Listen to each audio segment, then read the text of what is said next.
right now the Europeans are the reason why there is the latest sort of bone of contention, the Adrian Darya, the oil tanker, which has been at the center of a dispute between Tehran and Washington because allegedly it was delivering oil to the Syrian port of Tartus, that the US space technology firm photographed, said it was 2 nautical miles from it. And then John Bolton came out and said that, you know, this is an EU sanctioned country, you can't do that. And then you deny it. So you're really lying. I mean, like, how do you see this even a possibility that EU might figure out a way on how to deal with Iran when this is going on the sanctioned countries?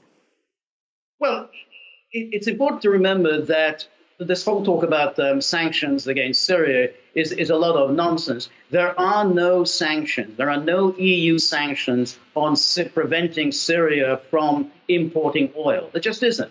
What there are sanctions on the EU importing oil from Syria, but there's no ban on Syrians importing oil. The EU couldn't do that anyway. So that's one thing. The other thing is that it's quite likely that the Europeans will take the path of least resistance. They'll see we don't really want to fight with the Americans over this, and they will say, look, Iran isn't really adhering to the JCPOA. Look, it's taken this step and this step and this step to withdraw from it.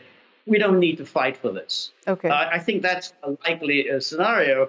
But as I say, you know, the Iranians, I think, don't really need the Europeans so much anymore. I think once they have, Russia and China, 2 major powers in their corner, I think they can just simply say, the hell with it.